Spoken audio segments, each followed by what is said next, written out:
Hey there, everybody. It's Casey Scoffield. I just wanted to send out a special thank you to my buddy Quinton Williams and the Fire Podcast, his podcast, for allowing me to come on and tell my stories. Quinton wanted me on his show for quite a while now. And for those of you that don't know, Quinton and I, we go back over 20 years, man. We've known each other a long time, and it was great to catch up. I went over to his place. His wife made us a beautiful dinner. And then we went into his studio, and he wanted to know it all. He wanted to know from a blind person's perspective. He and I are both blind. We share a disability. We talked about high school. We talked about my projects, my writing, the things I do, and some of my adventures and trials and tribulations in life. It's a very interesting listen, guys. And again, I want to thank my buddy Quinton and his podcast, the Fire Podcast, for bringing me onto his show and allowing me to tell these stories. And without further ado, my interview with my buddy Quinton Williams on the Fire Podcast. Enjoy, guys.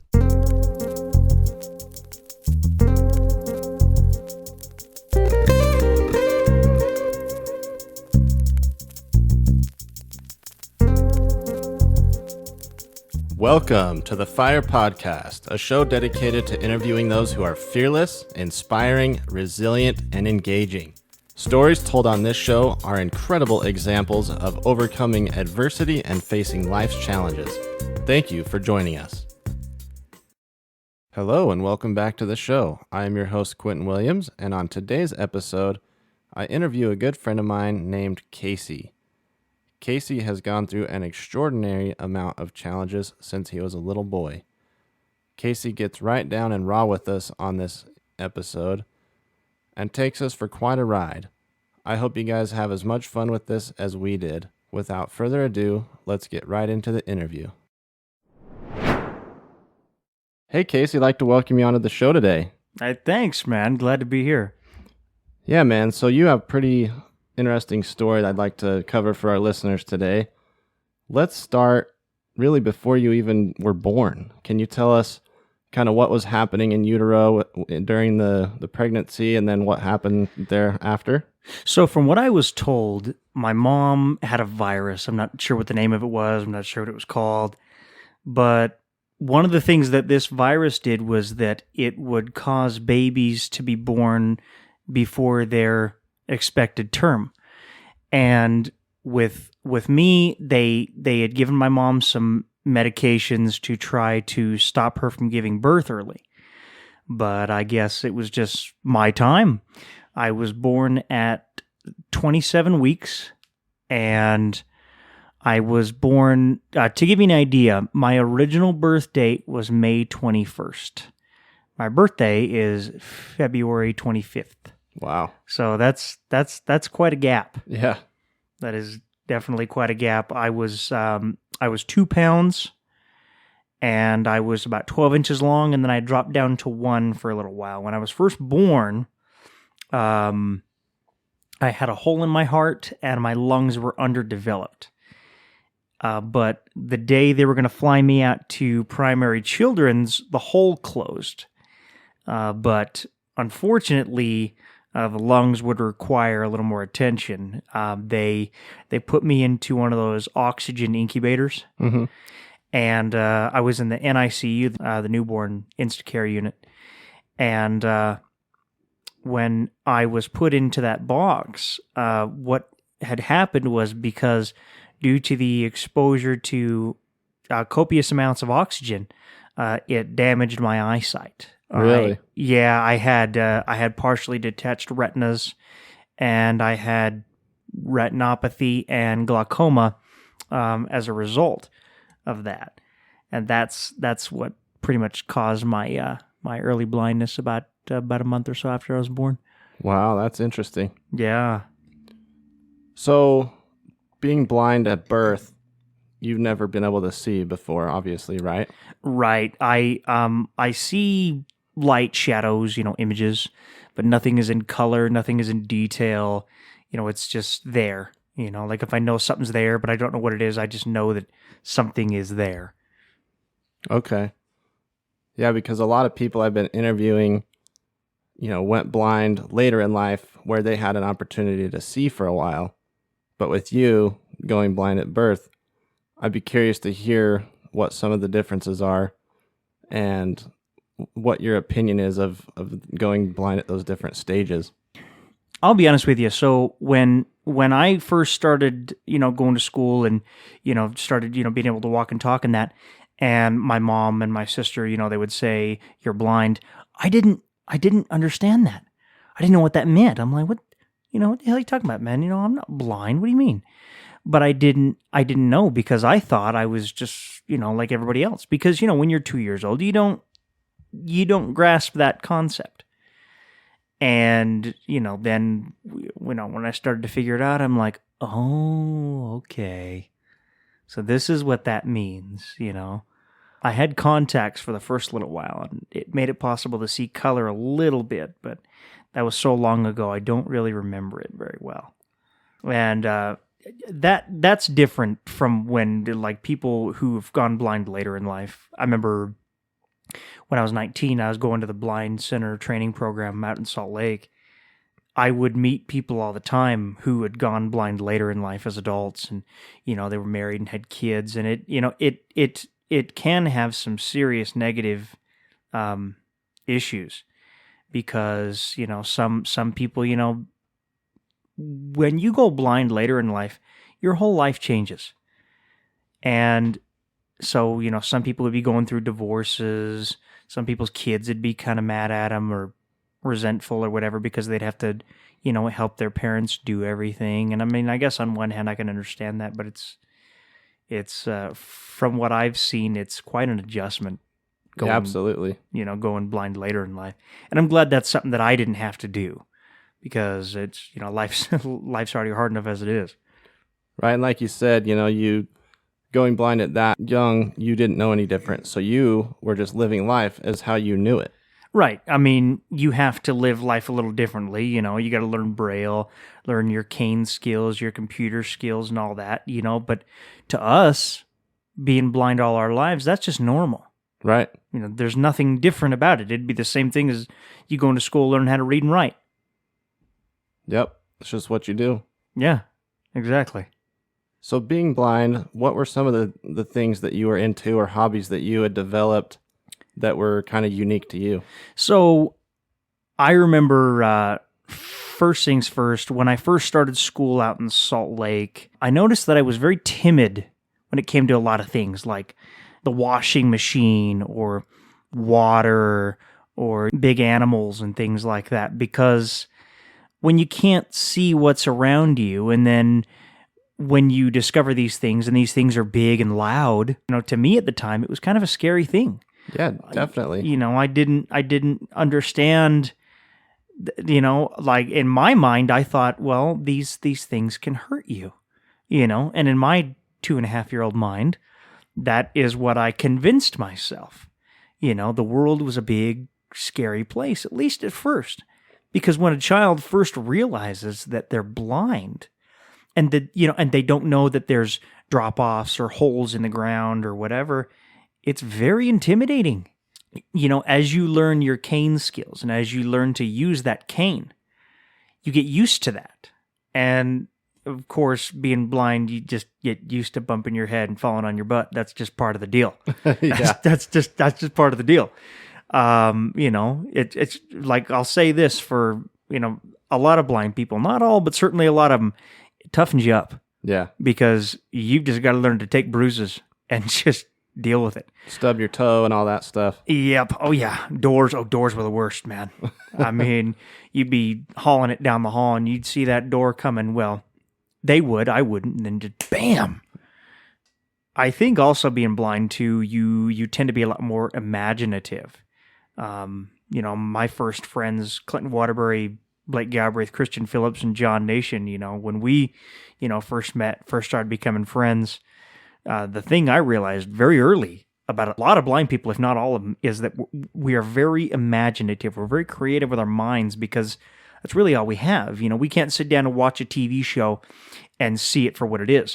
We have to see it as how we would envision it and what we hear in the dialogue. Right. It's our own interpretation of it. Exactly. So, that's that's why when I would watch something like Looney Tunes or whatever, I'd be so bored because it's like it was nothing. It was just music and occasional dialogue and weird little noises. And to me, that sucked. I was like, well, this ain't fun. This is boring. This is stupid.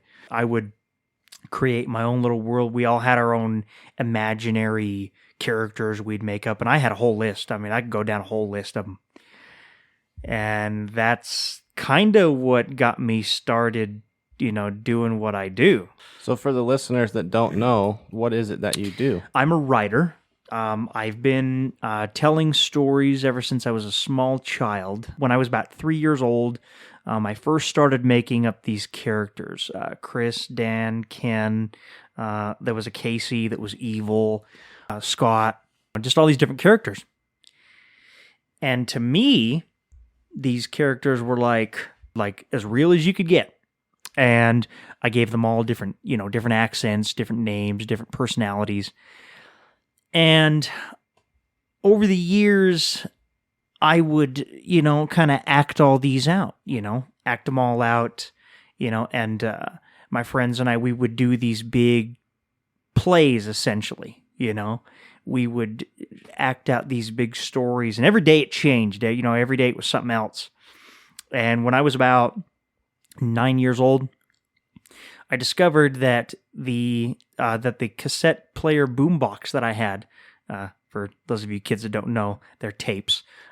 That was what we had when we was kids.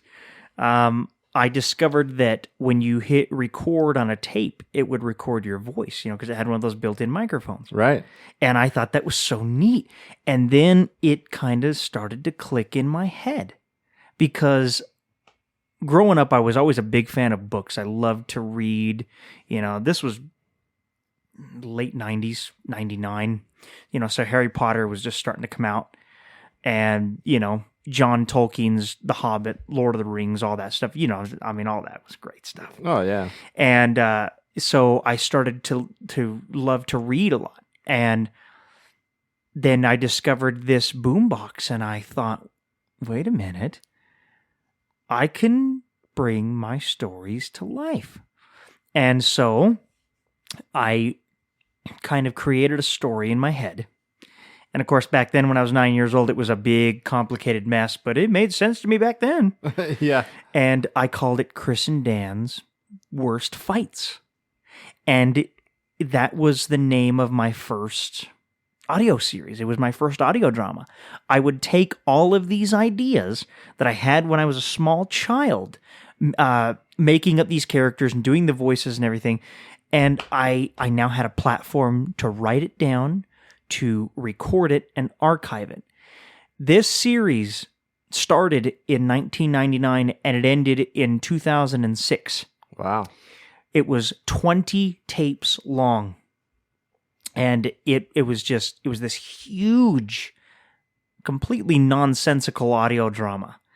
The basic idea behind it was that it was a multi-dimensional story about war.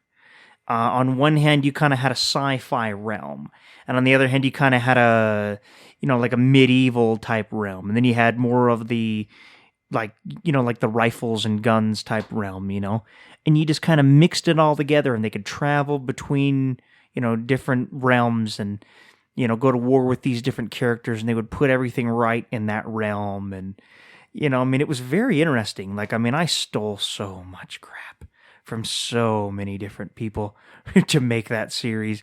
I took things from Lord of the Rings, I took things from Harry Potter, from Mortal Kombat, from just all these different things, and I mixed it all up together in one big ball, and you mix it all together, and you have Chris and Dan's Worst Fights. Wow. And it actually became a novel as well. That was actually my first novel that I wrote. When I was about 8, 9, 10 years old, I remember I would be sitting in school, and I got mainstreamed in 5th grade. And for those of you that don't know, mainstreamed means that at some point in the blind school, if you are excelling very well, they will put you in a public school setting. And that's what they did for me. I started my 5th grade year at Whitesides Elementary in Layton. And I was the kind of kid I would sit in during recess, partly because I didn't have any friends or anybody that I really got along with, and partly because I was so wrapped up in creating my own world and writing my own stories, and I didn't care about, going out and interacting, I wanted to be a writer. I wanted to sit and write. I wanted to take as much time as possible, and that's what I did. And in 2003, I remember it as clear as day. I was in 8th grade, and my English teacher at the time, Mrs. Kramer, she gave us this assignment, and I remember it still to this day, all these years later. And she said, if you had a superpower, what would you do with it? And at this point, I had already made, this was February of 2003. At this point, I'd already made 18 tapes of the Chris and Dan's Worst Fight series. Okay. So, I worked and worked and worked. I just, that was all I did. That was all I cared about. It was all I did. And when she gave us that assignment, I spent, let's see, we're in February. It took me until October of that year, and I finished it.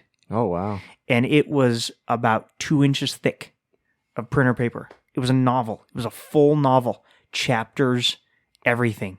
And it was written in a poetry style. So it was all laid out nice and neat, because I'd read, lots of Braille, lots of books, and I knew how to imitate that style and how to get it looking nice and neat and how to make your headings correct and all that. I was in love with that. That's what I did. That was my whole life. So, real quick. So, do you think being blind gave you an affinity towards creating these characters and sort of role playing in that realm and just really taking off with it? I really think so, because it's like I said, man, when you're blind, you have a big imagination. At least, most of them do. And when, especially when you get mainstreamed, you don't really have a whole lot in common with the people around you. So, in me, I was already really into creativity. So I just completely buried myself in that. That was what I did. What do you think it is that makes it tough for blind people to socialize and make friends? Well, I think it's I think it's a number of things. First and foremost, I think people need to understand that being blind is so much more than just you can't see.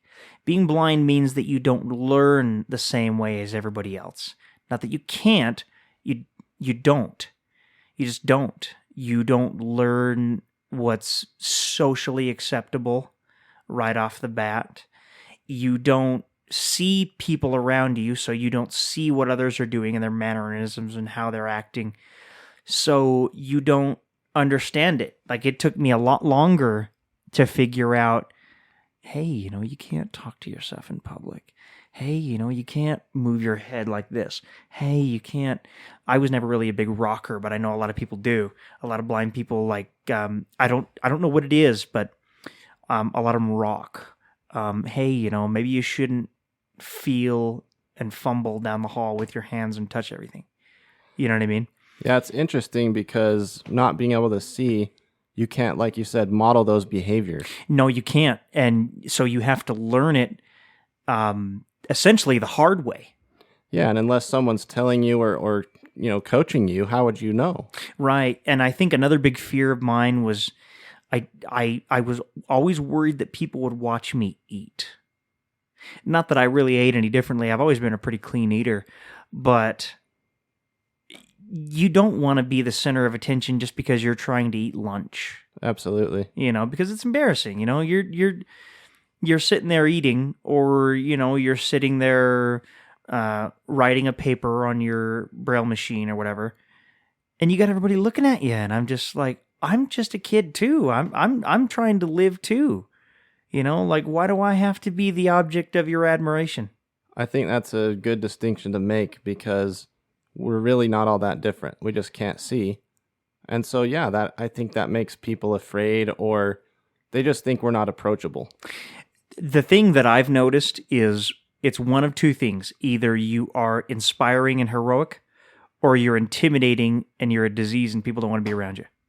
And it's sad that people have to look at another human being that way, just because we have to live life a little differently. But it is what it is, and I think as long as we have people that really don't understand what a disability is and what all has to go into it, I don't ever see that changing.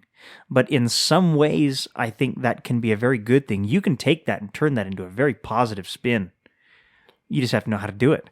Well, and that's what I'm trying to do with this podcast, is to help raise awareness to, help society understand that we're not that different. We have similar hobbies. We have similar interests. Exactly. We just want to be a part of society just like everyone else. We want job opportunities. We want a chance to make friends, and go on dances, go on dates. We want to be accepted, because I remember when I first got into public school, I got in a lot of fights. People made fun of me a lot. People would stand there and they would shine laser pointers in my eyes. Are you serious? Yeah. People would stand about 2 feet in front of me and they would just stare at me. Huh. Fascinating. Yeah, and, this is coming from, the world I came from. I had friends. I had best friends. Clinton, Johnny, Blake, Christian, my buddies, my boys, we all got along. We weren't any different. We hung out with each other every day. We wrestled, we fought, we made up, So, real quick, just to clarify, all those boys that you had, all were blind, correct? Yes. Okay. Yes. We were all brought up in the blind school together. So I came from that to having good, honest, wholesome friends to being an object of everybody's curiosity, to being stared at and made fun of and picked on. And so I would retaliate. And I retaliated the only way I thought I knew how at the time.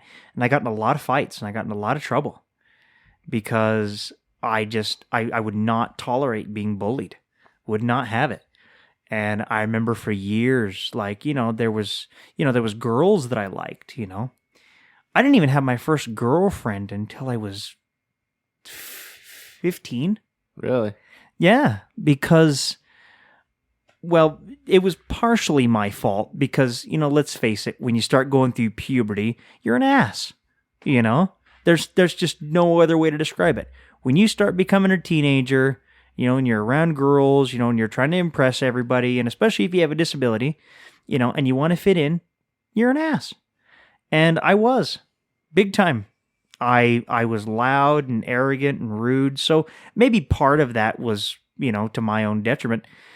But at the same time, it's like I was only doing it because I wanted to fit in, I wanted to find my clique. I wanted to find my crowd. And that's another thing about middle school and high school.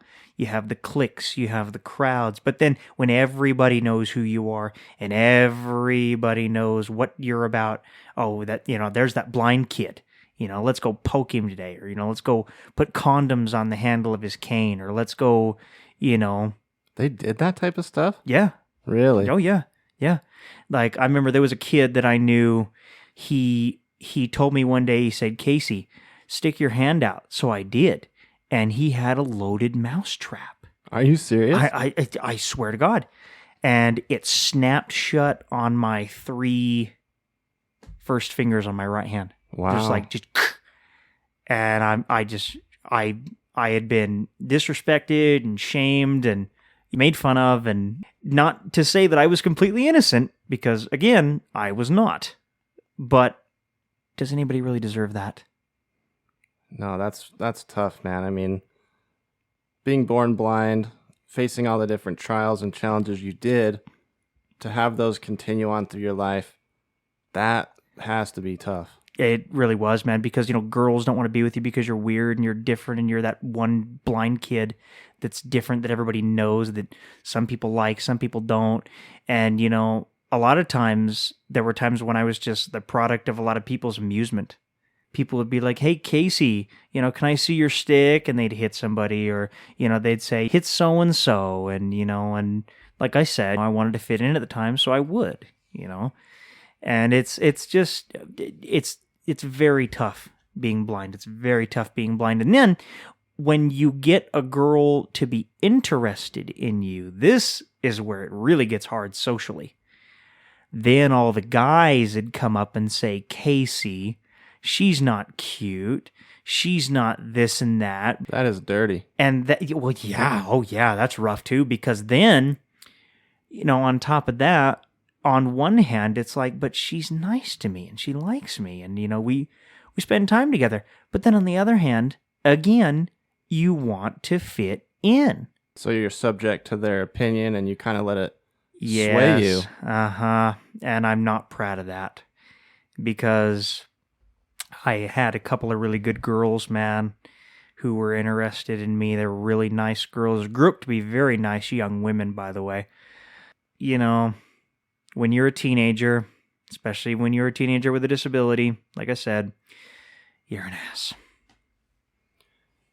So let's talk about one of the next major trials that you were faced with while I think you were in high school. Yeah. So I was in high school. I had just turned 17. And I mean, high schools are hard enough as it is already. And I was in my junior year, and I had just turned 17 that Sunday. This would be February 25th, 2007. The very next morning, my alarm clock goes off. I remember this clear as day, as clear as it happened yesterday. My alarm clock goes off, and I sit up on the end of the bed, and I turn it off. My dad comes downstairs, to get me up, nothing out of the ordinary. But then he sits down on my bed. And my dad only did that if he had to tell me something. And he goes, your brother died this morning. And I was like, what?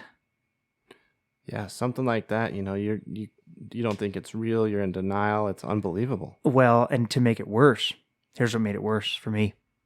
This is why I still live with this to this day. The day before, on my birthday, I was at my grandparents' place. And my grandma, she said, Justin wants you to call him. Can you call him? And my recorder was out in the truck, and I didn't want to go get it and write down the number.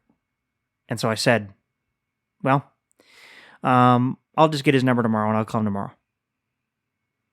The next day, he died. And that was the first thing that went through my head. That just, bam. That hits hard. And I was like, I didn't call. Man. Oh, man. And that, I was right in the middle of writing my third novel, too. And I almost didn't finish it. Because, at that point, who cares? It doesn't even matter anymore. You know what I mean? Yeah. And on top of that, in high school, you don't, who do you really have if you're blind? You know what I mean? You don't really have anybody. So I just, I had to suffer in silence. I would go off by myself and I would sit outside and I would just grieve. And I would just kind of, be on my own because that's really all I had. I was thrown into a world that didn't really accept me very much. And this right here was probably the coldest, hardest reality of it. You're on your own. You don't have anybody. You have your friends and your family, but your friends are your friends from years past. They're still there, but they don't go to school with you. They can't help you get through it every day. I had friends and acquaintances in school. I'm not going to say I didn't, but nobody that really, was there for me. You know what I mean? Didn't really get to hang out with anybody. So I just had to deal with it. Wow. So not only did it not be accepted by society and by your schoolmates and that, then you lose a brother. My older brother, man. My hero. Like pouring salt in the wound 10 times. Yeah. Oh, yeah. Because he was my older brother. He was my hero. Absolutely. He could do no wrong. And then all of a sudden he's not there, and it's like, oh, Yeah, I'm sorry. That's rough. Yeah, it was just, but the thing about it is, I'm so glad that I did have things to keep me grounded and keep me going. I always had hobbies. So it was never that I didn't have anything to do. I just had to go about it differently because I didn't have friends. So I'd go home every day and I would write and I would, make my shows and all that. So would you say that hobbies are one of the main things that helped you pull through some of these different times? I would say so because I don't think I would have made it otherwise.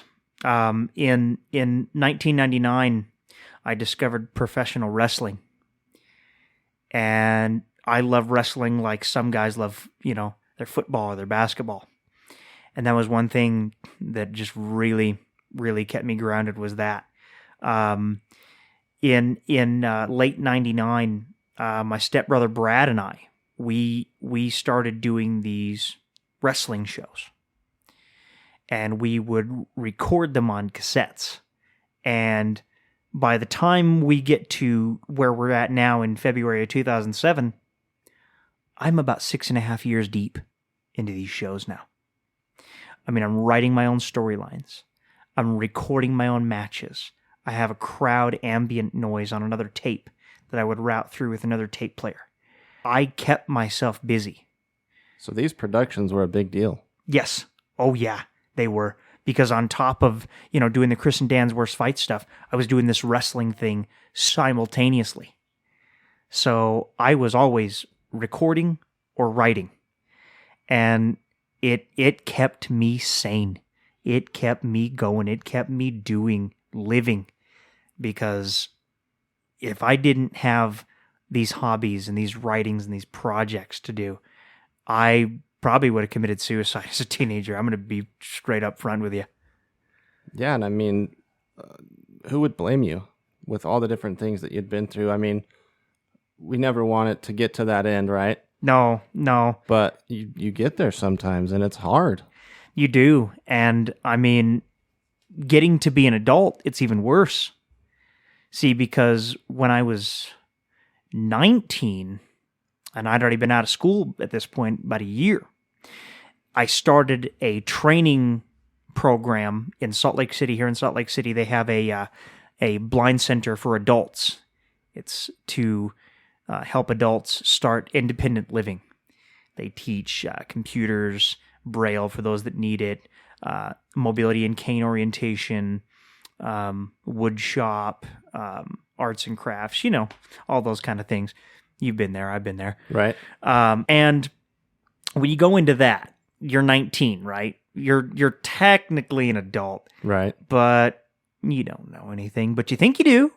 Yeah. You think you do. I walked in there, 19 years old, flat top haircut, thinking, I know it all. There's nothing I don't know. I've already done it all. I took a 6-month makeup course for my bad grades, so I know it all now.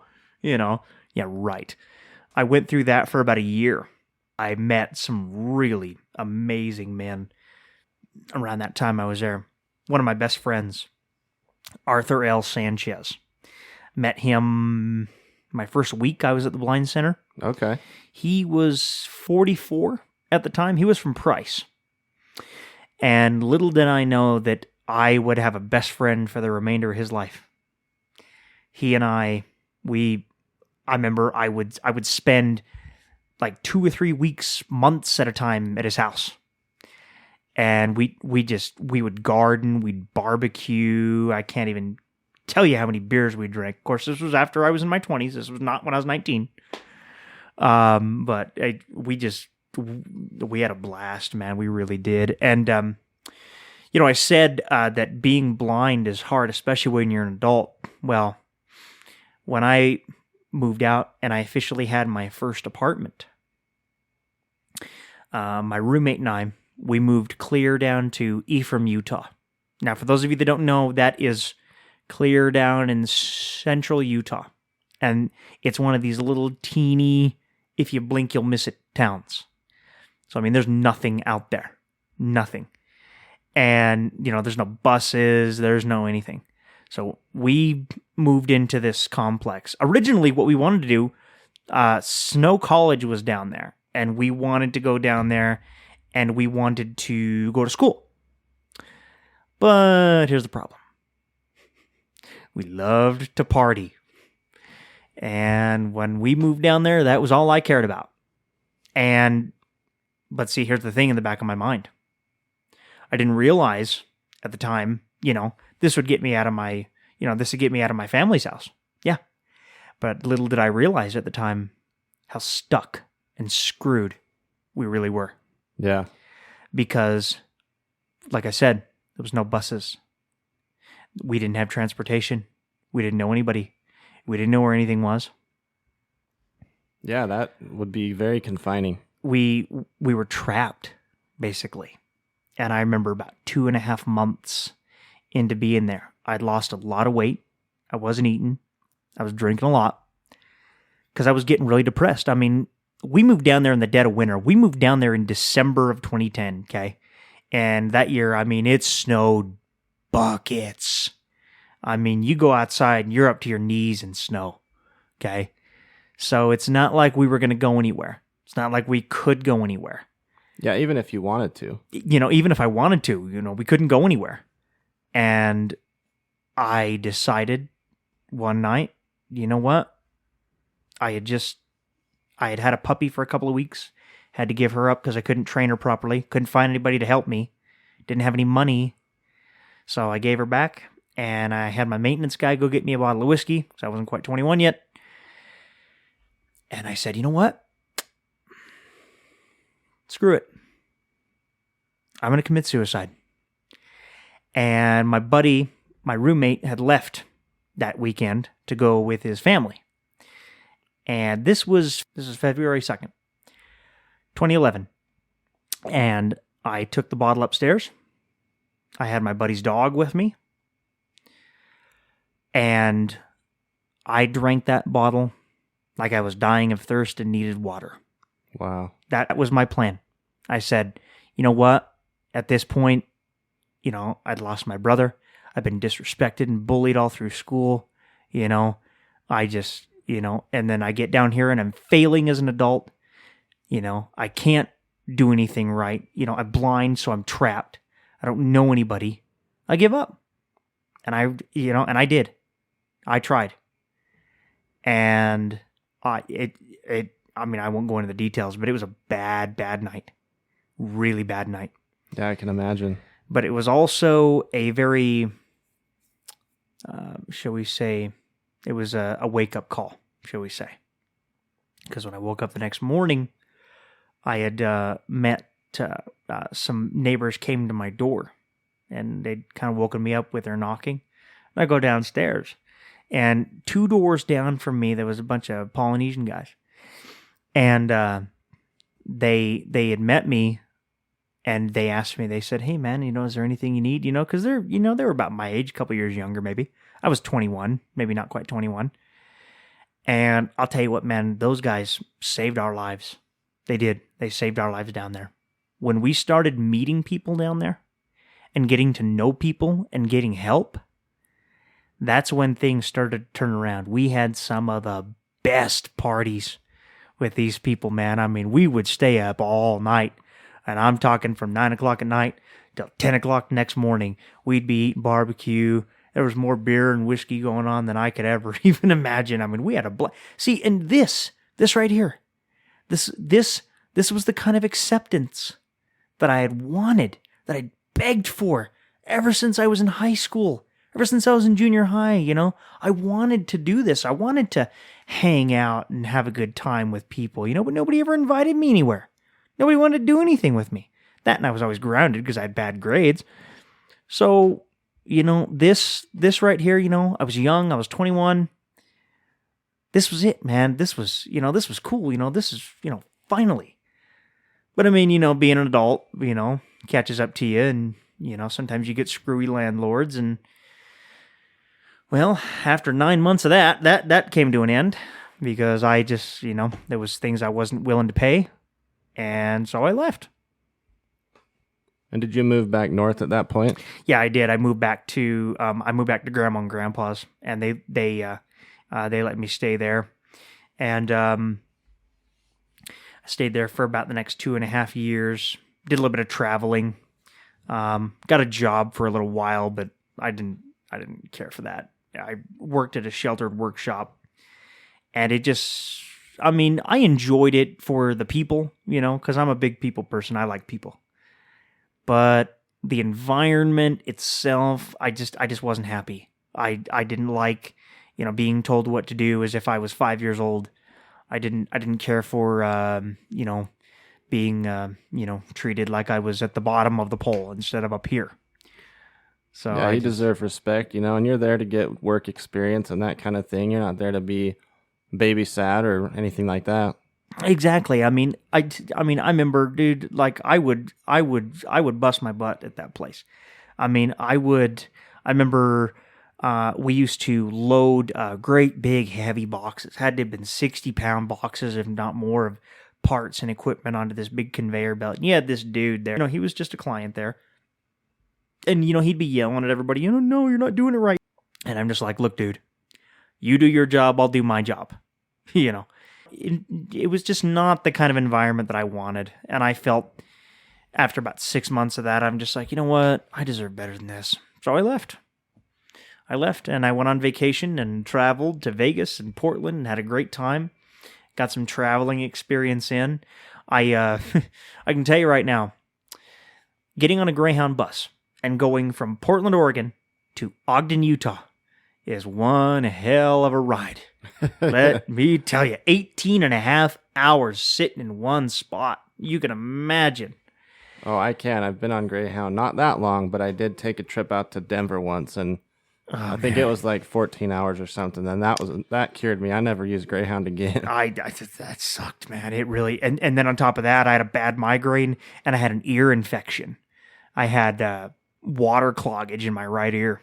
And that pressure change. That pressure change can be bad, man. So, I'm just like, nope. If we're not flying, we ain't doing it again. Wow, what an interesting series of events that you've experienced. Is there anything else that you've gone through that you would say has sculpted and molded you into the person you are today? So, I remember this was April of 2016, I got what I thought was pink eye. And I remember it. I was standing at my sink doing dishes. And you know how sometimes you just kind of touch your face? Yeah. Without even thinking about it. And I seen this little lump on my eyelid. And I'm like, what the heck is that? Is that a cold sore or whatever? And I just kind of passed it off. Well, by the time the next day rolls around, my eye is just throbbing and it's red and oozing. And it's just painful. And I thought mistakenly, that it was just pink eye. And I should have known with my eye condition that I need to go down to the Moran Eye Center. I need to see a specialist because this is not just, and I should have been smart enough in the beginning. I should have known that. Not that it would have made a difference, but, maybe it could have prolonged. But I took some, I went and got some drops for the pink eye, and I just said, okay, we're good. Cleared up in a couple of weeks and it's fine. Right. But I remember over the next 8 months or so, I would slowly just get sicker and sicker. And it got to the point, I remember one morning, this was in mid to late October, I wake up and my head is just pounding and I'm just covered in sweat and like, it's not like even the hot kind, like it's the cold sweats. You know what I mean? Oh yeah. Like, so, something's bad wrong. And I sit up and I stand up and I get up and go to the bathroom. And in the time it takes me to get up and go to the bathroom, now my bathroom is right across from my bedroom. It's maybe 5-6 steps. But from the time it took me to go to the bathroom and walk back to my bedroom, lay on my bed, I felt like I had ran a marathon. Really? My heart would just pound and pound. And, but I'm the kind of guy, it's built into me. No, I'm fine. I'll be fine. I'll just rest, Mm-hmm. And it'll be fine. Just chew up some Tylenol. It'll be fine. Well, I was not fine. And to tell you the truth, I should have gotten help months before. But, I mean, at this point, my eye would hurt, my head would ache.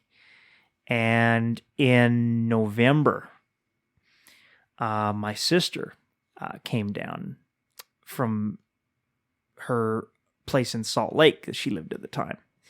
And she said, Casey, I'm moving out to Vegas, but I just wanted to come out and, have dinner with you. And we're just kind of sitting there. I think she was cutting my hair. And we're sitting in my kitchen. And I just brought it up to her. I said, Chris, I haven't been feeling very good. My eye really hurts. And she said, let me see. Because, the thing about my sister is that she's always been very, very tentative to my eye needs. And, due to my eye condition, my eyes were on limited time anyway. And she looked, and this was the left eye. And she looks, and it's red. It's completely red and turning black. Oh my goodness. Yeah. Oh yeah. I mean, it's inflamed and it looks really bad. And I didn't know it was that bad. I just thought, maybe it's just casual eye pains or migraine or whatever, but I didn't know it looked that bad. I mean, she opened up my eye and everything and looked, and it was real. I mean, it was scary.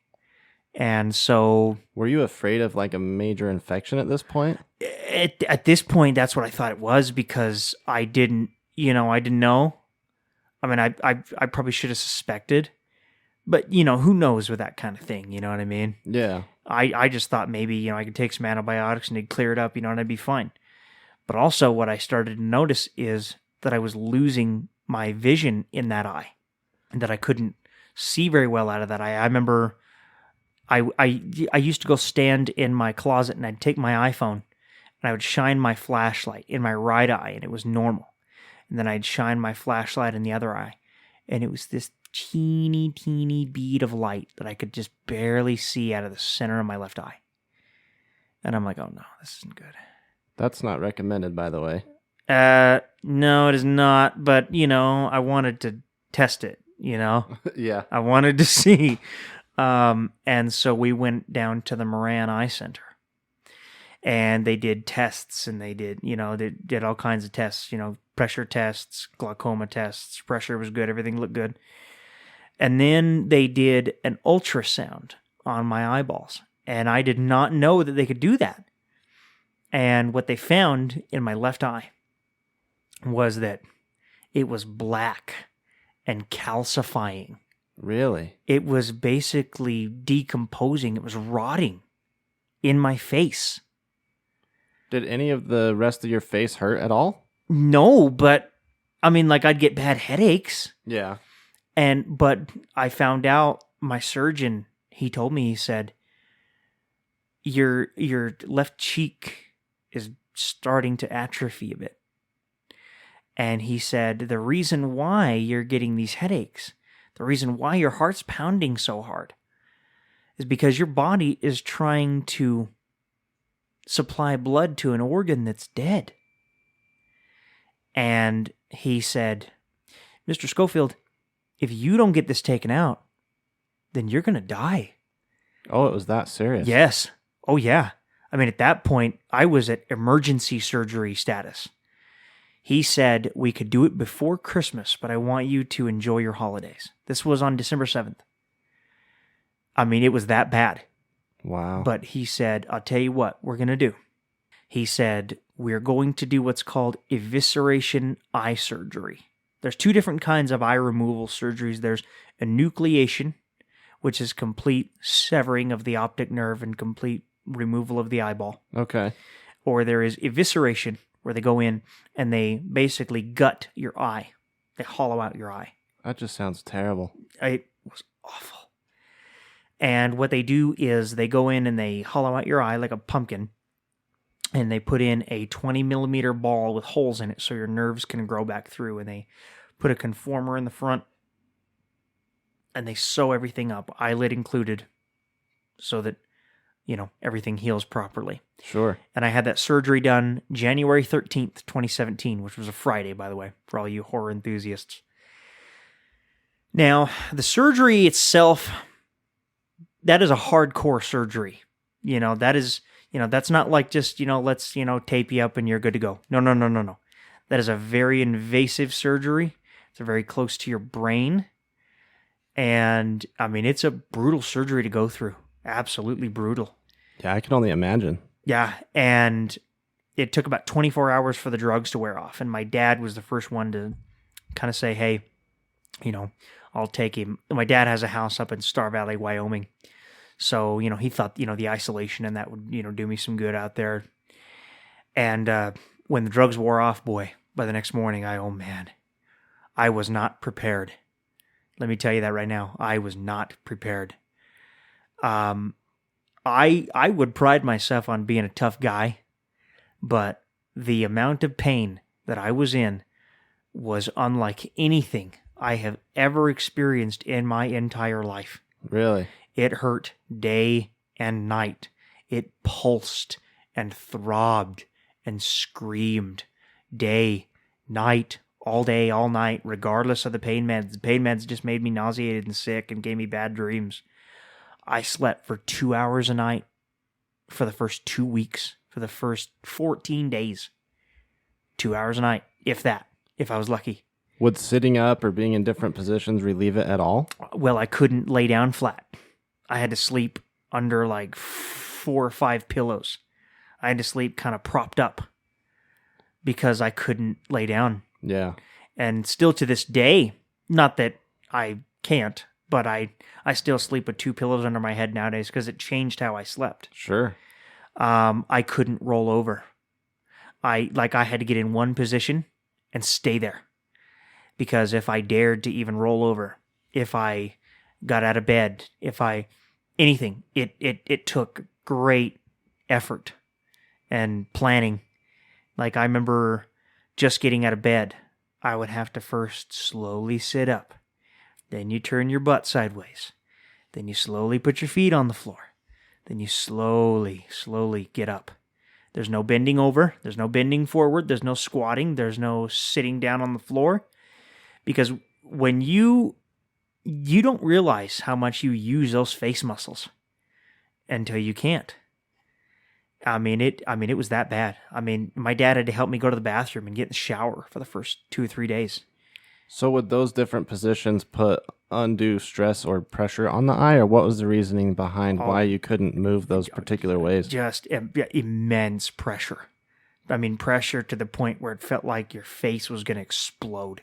Like a terrible sinus infection? Like terrible pain in that eye. It would put pressure on that eye socket. And it felt like all the surgery was going to burst and come undone if I dared bend over or lay down flat or roll over or sit up too fast. You've got to baby yourself. And that is one thing that I really was not accustomed to, because I grew up, cowboy, tough and splitting wood with an axe by hand and, hard work and, always doing something. And all of a sudden I'm just like, I can't even cook for myself. I can barely get up to go to the bathroom. And I mean, going to the bathroom itself, we won't get into that, but I mean, going to the bathroom itself, that was even a chore. Holy cow. Oh yeah. I mean, dude, it was bad. I mean, you can't, you really, it changes everything. Like that, I think the rehab was the worst. The first 6 months were probably the worst of it. And it's a 1.5 year recovery time. That long, really? That long. And I'm telling you right now, it was the longest 1.5 years of my life. And the most painful. And it's still not always comfortable because, having a prosthetic eye, it's never the same. It's not like your real eye. Oh, yeah. I mean, they've tried to put something foreign in there to feel like an eye, but it's not going to be the same. No. Oh, no. And it never will be. Dries out fast. You got to use lubes and drops and, doesn't, it's not the same. Yeah. But about 4 months into this eye adventure, this would be in June now, my buddy Mike and I decided that we would go on another hike. And you got to keep in mind, at this point, I wasn't able to lift anything for the first couple of months, because you know how they are with surgeries. You know, you can't lift anything. You can't do this. You can't do that. Right. Well, I said to hell with that. And Mike and I went out in June of that year. We hiked up this little place. It was outside of Kenilworth, this little mountain range outside of Kenilworth, Utah. It's one of those little teeny towns. You just, it's a block long. You go through it and you'll miss it, Yeah. Most people don't even know what the hell Kenilworth is. And we were out there, and from the beginning of the hike, I was already having a hard time. Because number one, I had 100 pounds of gear on my back, I mean, I was going full force, like I was healthy. Like you've been doing it and training for it. Yeah. And meanwhile, I'd been laying around. I'd been going to, counseling meetings because, the hospital offered that after that sort of, because that surgery takes an emotional toll on you too, Absolutely. Because that was the last thing I want to do is lose my eye, and then accepting it is a whole nother thing. So, I went on that hike to just try, and I said, you know what, the heck with it. So I was having balance issues. My balance was real bad. And I wasn't used to only seeing out of one eye, so I had to wear sunglasses a lot. And then it made it harder because it made things darker. And I struggled bad, real bad. And Mike was getting frustrated with me, not because, he didn't care or anything, but he was just like, it was just, Mike was like a father to me. So, and he said, it's just hard to see you struggle so bad. And we're up there. This would be our second week. We were up there camping, and it was about 4 a.m, and we were standing up by the fire making a pot of coffee, and it was still dark, and I heard something in the trees. And I said to Mike, Mike, what is that? And Mike had a little bit better vision than I did. Not by a lot, but Mike could at least see well enough to see what was going on, And he waited for a minute. We waited, and then here it comes. Full-grown mountain lion. No way. Oh, yeah. Full-grown mountain lion. And when Mike saw those eyes, he's like, Casey, there's a cougar. How do you react to that? You never see these kind of things. Like, these things happen in movies, but they don't happen in real life. Yeah. And it, like, at one point, this thing was about 3 feet in front of me. Jeez. If that. This thing was hissing. I could smell it. It was close enough, and it was dark enough I could see its eyes, man. They glowed that much. Yeah, they did. I could feel its breath. And you got to keep in mind, okay, this is only 4 months out of eye surgery. I am hurt. I am weak. I am in no way, shape, or form recovered enough to even be out here in the first place, much less get in a fight with a monster. I know, man. You're nuts for even going out there. And I was just terrified. And I mean, I literally dropped to a knee. I'm like, Lord, don't let me die. Not like this. Not this way. And then I remember I stood up. I had my pistol in one hand, had my hunting knife in the other, and I stepped toward the thing, not away from it, toward it. And I said, real quietly, I said, okay, well, let's go then. Come on. If we're going to do it, let's get it over with. Well, and they say that if you meet an animal that's aggressive like that, you have to show dominance, right? Yeah. And here's the thing at the same time. Mike had the sight. Mike had the better gun. But Mike's gun jammed. Oh, jeez. Mike's gun jammed. And he was trying to get it unjammed, but he said, you've got to be the first line of defense here. Because I'm trying to fix my gun. And what do you say? What do you do? I mean, you can't back away. You can't turn and run because it's going to kill you. I love how nonchalant you're telling it. Like, we're having this conversation like, hey, man, my gun's jammed. You're going to have to take over. But you're in this life and death situation. Like, that's got to be crazy. Oh, man. I mean, my heart is just racing. I mean, I know at the very least I'm going to get hurt and I'm going to get hurt bad. But I damn sure ain't going to die. Not like that. You know what I mean? So I just, I stood up, and I'm just like, okay, let's do this. Let's go. But it turns out it was only stalking.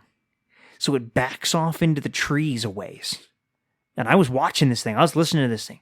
Kind of backs off into the trees a ways. Mike gets his gun unjammed. And then we start walking toward the trees. There was this little cove in the pine trees. And Mike is right ahead of me, just off to the right. The sun is just starting to come up. I'm right off to Mike's left. And all of a sudden I hear this. Here it comes. Diving out of the trees, right at Mike. And Mike goes, "What the f***?" And all of a sudden you just hear that 44 just boom. The ground you stand on vibrates. I mean, it's like a thunderclap, dude. When that gun went off, the world vibrated. And he hit that thing right in the hindquarters. And it tore off through the trees. I mean, just tore. I mean, you can hear it just, just hauling ass. And then this is the thing that was just amazing. The thing that just blew my mind was, as the sun was coming up, rising in the east, there was this flock of birds. I'm not sure if they were ravens or magpies or whatever they were, but they were all flying in one direction. And that can only mean that's where the body was. And Mike looks up in the sky and he goes, "Casey, there's 2 sun dots right there in the sky." And if you know anything about Native American legend, a sun dot is a star in the sky that symbolizes the meaning of the word warrior. It means victory. And there was 2 of them. And I literally sat down on a rock in front of the fire and cried. Because I was alive. And I had survived something like that. And like, what do you say, man?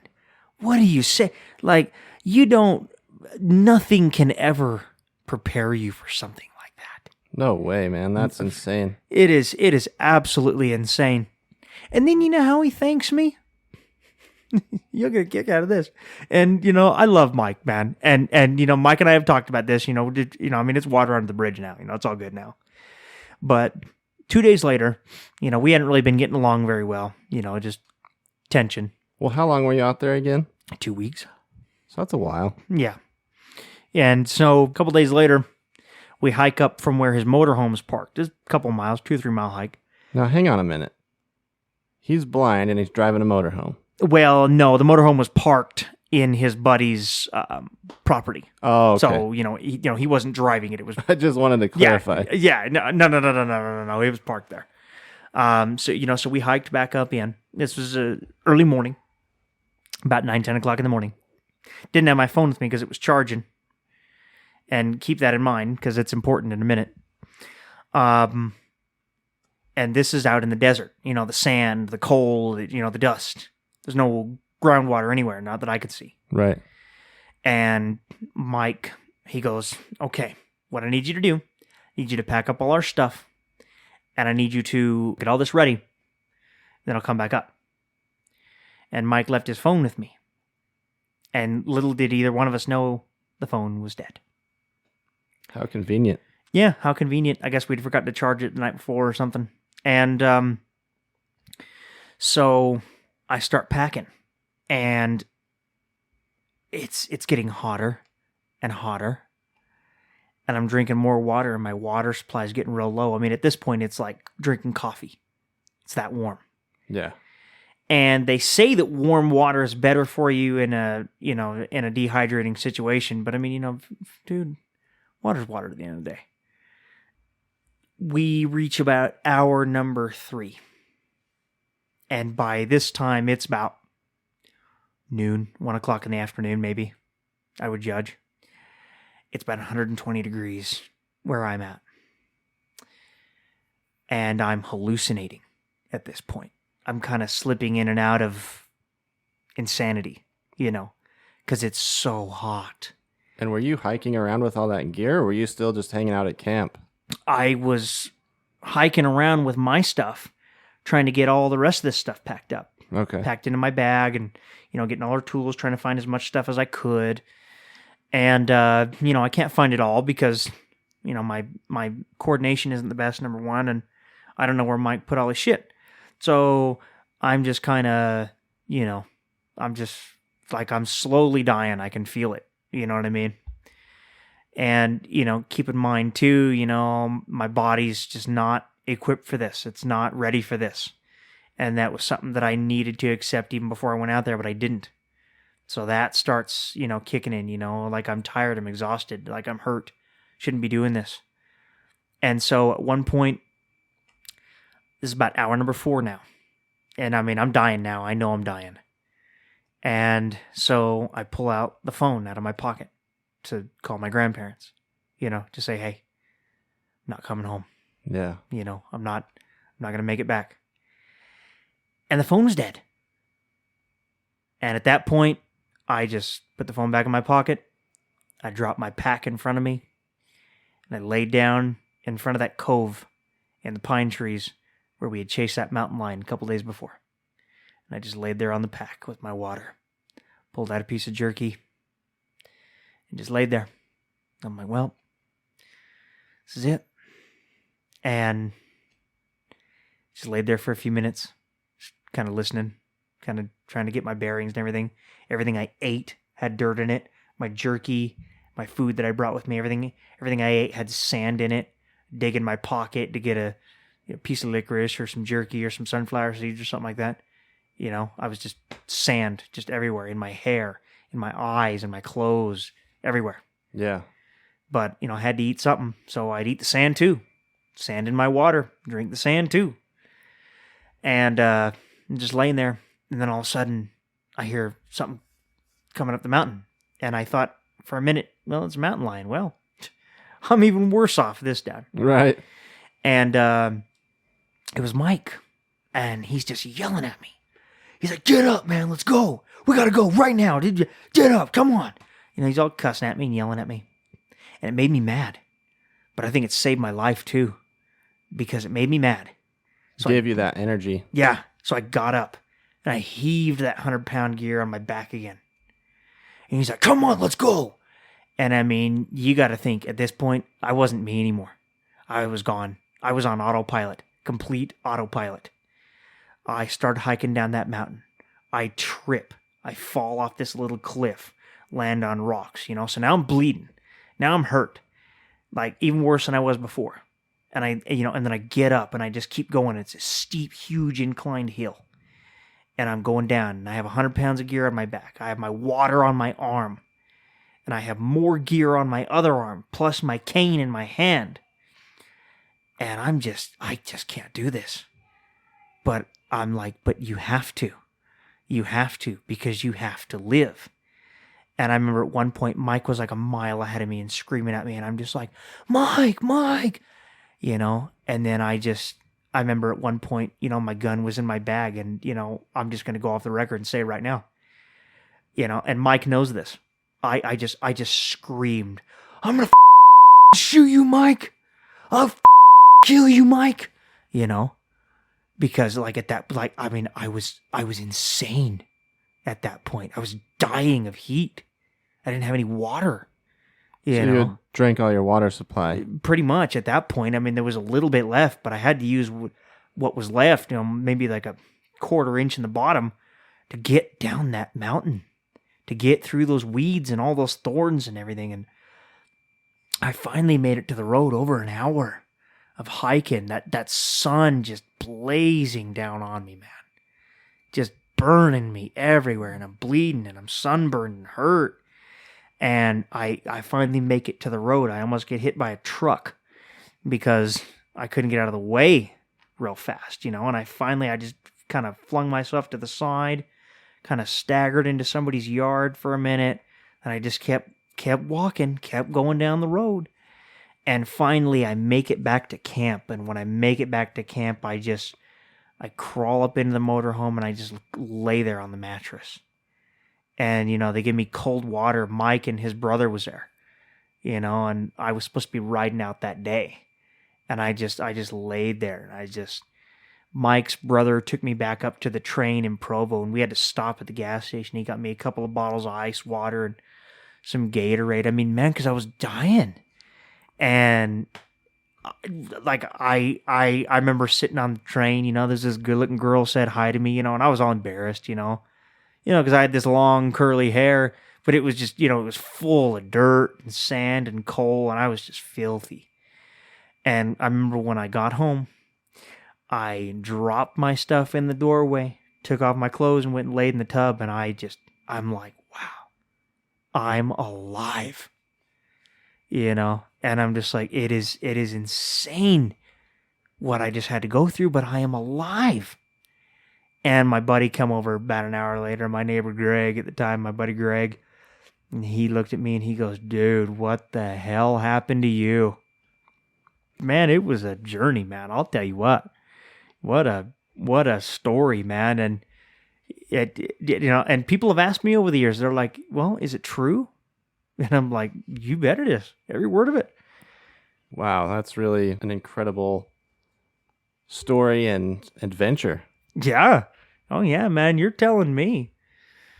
But I mean, living out here in Ogden, it's like for the first few years, it was just, me and my buddy Greg, didn't really get to have a lot of adventures. So, when you get a chance to have an adventure like that, what do? Yeah, you take advantage. You take advantage of it. I mean, yeah, it almost killed my ass. But, that's okay, because it didn't. What is it that you think allowed you to survive all these different things? I mean, you were pretty disadvantaged from the very get-go.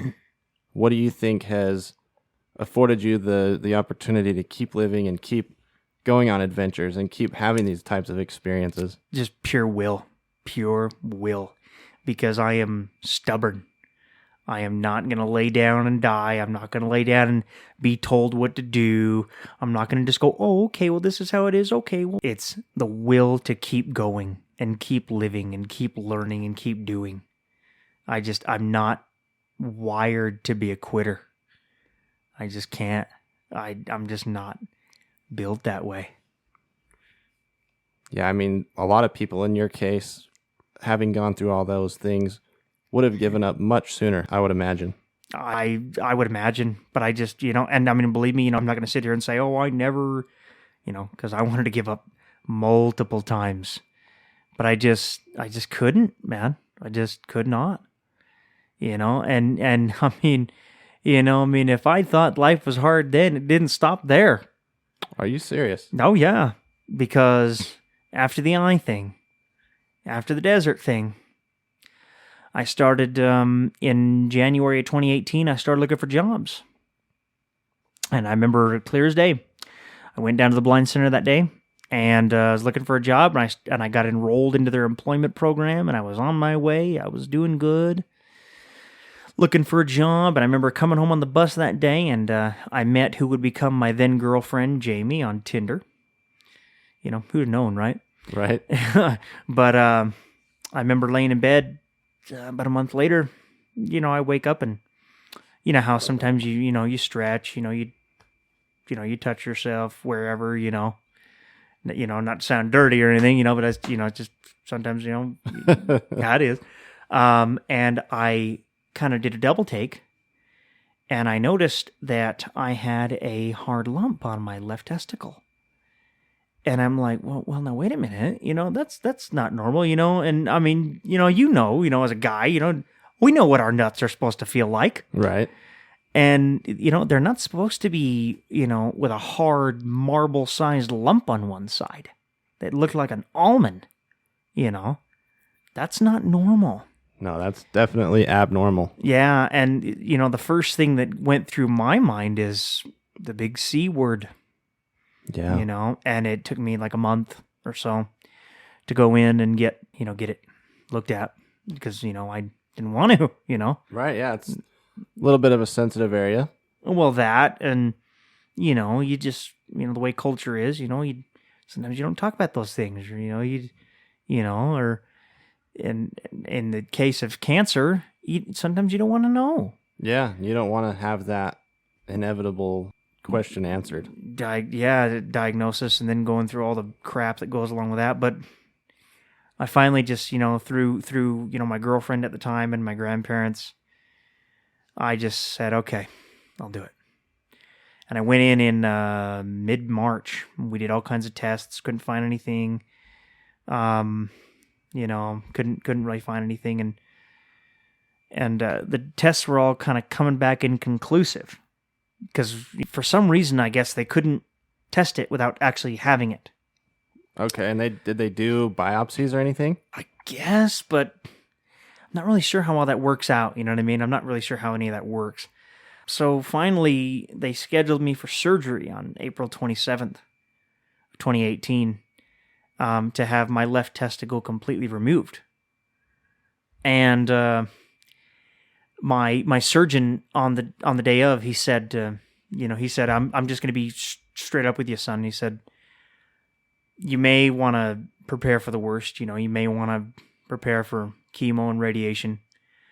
Because in my 29 years of practice, there's only been 2 men that have had what you've had and it not be cancerous. Really? Yeah. So he's like, so I'm just telling you. And I was like, well, what if it doesn't end up happening that way? But I think I was just more or less trying to give myself hope more than anything. Yeah. Because, I had just lost my eye. 15 months prior to that. And I remember just after the surgery, because then you had to play the waiting game. The surgery wasn't that bad. All they do is go in through your abdomen and snip it and pull it out. So, it's not hard. Yeah. It's nowhere near what I had to go through prior to that. Yeah. I could do that 10 times over. That's a cinch. The biggest part was the waiting game. I know how that is. Yeah, and you're waiting for your test results to come in. And I actually think I remember during that time, I went with you guys out to Kamikazes. Oh, that's right. Yeah, and it's just that was the worst because you're waiting on results and you just know it's going to be bad. You just know it's going to be bad. And I remember there's just some nights, when I was just, I was angry. I was angry at myself. I was angry at God. I was angry at everybody. Because I just thought, I lose my eye, that's bad enough. And now I got to go through cancer too? Right. You're going to be kidding me. And May 9th, 2018, my results came in. There had only been 2 men that have not had cancer in that doctor's 29 years of practice. And I made number 3. Oh, right. I could not believe it. Wow. I could not believe it. Oh, man. And I had next to no chance. And somehow I dodged it. And I remember my dad telling me that day, he said, son, you know what this means, right? He said, it means you have a second chance at life. He said, and that's not something that a lot of people get. And he said, whatever you want to do, do it. You want to be a writer? Be a writer. Whatever you want to do, you have a second chance. You don't have to go through chemo. And 2.5 weeks later, I took my girlfriend to my high school reunion, gave her my mom's ring, and asked her to marry me. Wow. And it was my 10-year reunion. Just got a clean bill of health. Yeah, I was a little sore. But man, what a storybook story that was, man. Yeah, you had to be elated when you got those results. I could not believe it. My family cried. I cried, because all that stress and all the worry and didn't have to worry about it. It's it's over. Yeah, I'm one fella short, but hell, that doesn't matter. The relationship didn't last. That's it's just life. Yeah, after hearing all the stories and all the things you've been through, I'm pretty sure you can weather just about anything. Oh, yeah. It's at that point, yeah. And I think that was around the time when I started really becoming active on Facebook, like in different groups. I found this group, you're from Ogden, Your, spelled Y-O-U-R. It's quite a common thing that a lot of people bitch about on there. And every time they do, we're just like, oh, stop it. And, around that time I started going on there, and I'm, and I would like to think of myself as a real positive guy, like I like to, like even if I'm not having the best day, I like to be like, hey, beautiful people, you guys having a good day today? Well, good. That made my day better. And, it's not a gimmick, it's not a character that I play. It's me, like I really mean that.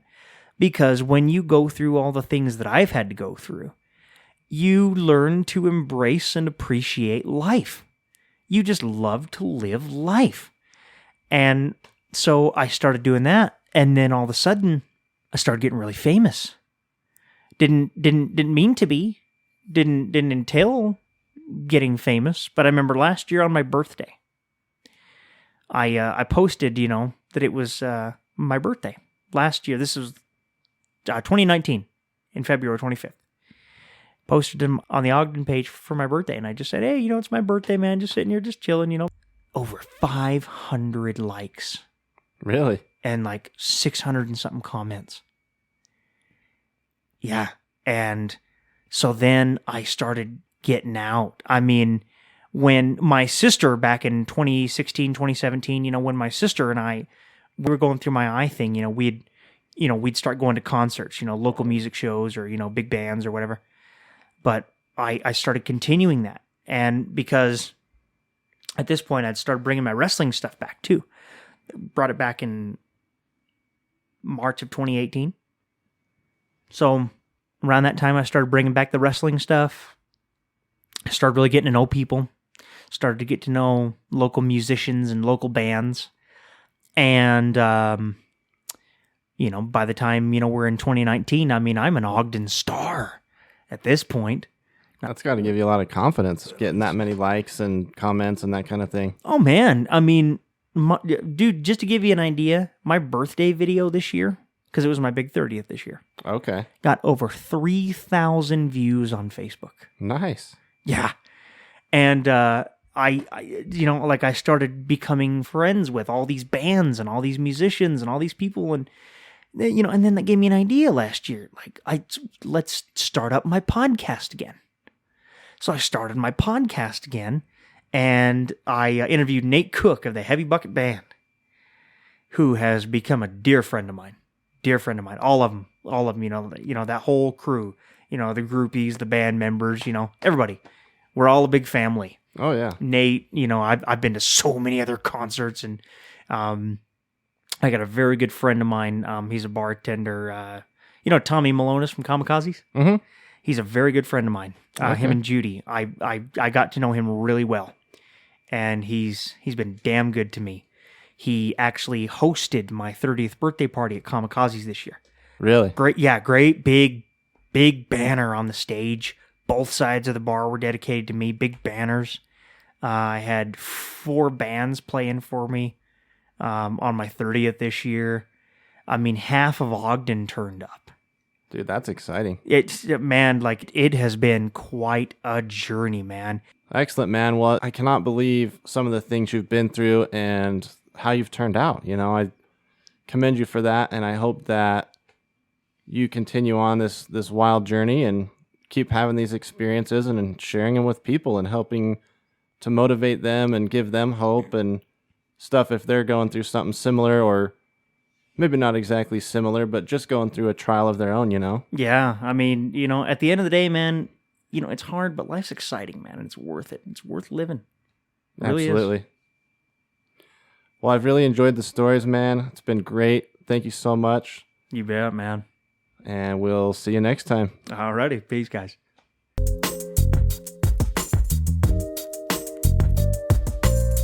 You've been listening to the Fire Podcast, where we share inspirational stories and interviews. If you've enjoyed this content, we invite you to share it with those who you think might benefit. Thank you, and stay tuned for more incredible content.